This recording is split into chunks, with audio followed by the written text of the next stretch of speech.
Hello बच्चों, कैसे हैं आप सब। आज हम सुनने जा रहे हैं कहानी जिसका नाम है एंड्रोकल्स और शेर। ये कहानी रोम में घटती है, जहां एंड्रोकल्स नाम का एक यूनानी गुलाम अपने मालिक के पास से भाग निकला और जंगल में भाग गया। वहां वह बहुत देर तक भटकता रहा, जब तक कि वह थका हुआ नहीं था और भूख और निराशा के साथ बिताया था। तभी उसने अपने पास एक शेर को कहराते कहराते और कभी-कभी बहुत दहाड़ते सुना। जैसे ही वह थक गया था, एंड्रोकल्स उठ गया और शेर से जैसे उसने सोचा था भाग गया। परंतु जब वह झाड़ियों में होकर निकला तो वह एक वृक्ष के जड़ से ठोकर खाकर लंगड़ा कर गिर पड़ा। जब उसने उठने की कोशिश की तो उसने देखा कि शेर के 3 पैरों पर लंगड़ा कर अपनी ओर आ रहा है और अपने सामने अपने अग्रभाग को पकड़े हुए है। एंड्रोकल्स निराशा में था। उसके पास उठने और भागने की शक्ति नहीं थी और उस पर सिंह आ रहा था।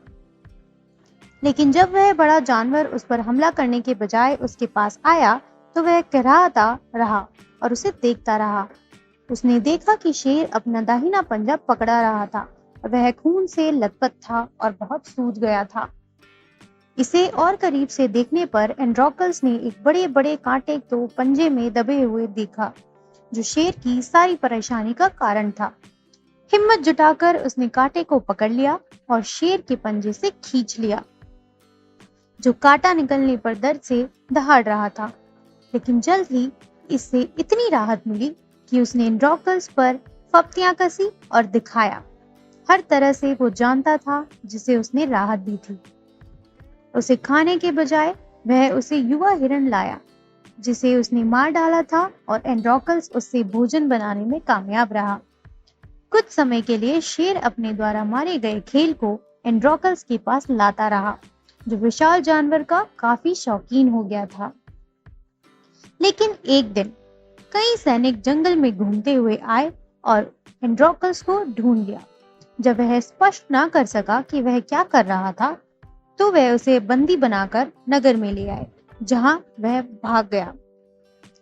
यहाँ उसने मालिक से जल्द ही उसे ढूंढ लिया और उसे अधिकारियों के सामने लाया।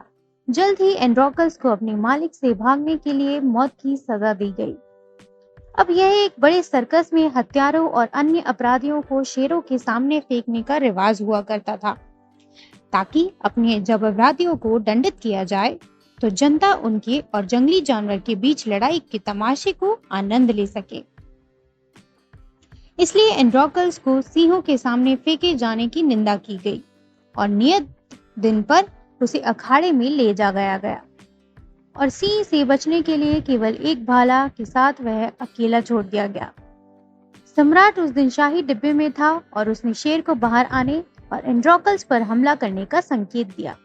लेकिन जब वह अपने पिंजरे से बाहर आया और एंड्रोकल्स के पास पहुंचा, तो आपको क्या लगता है क्या किया होगा उसने? उस पर कूदने के बजाय वह उस पर झपटा और उसे अपने पंजों से मारा और उसे कोई नुकसान पहुंचाने का प्रयास नहीं किया।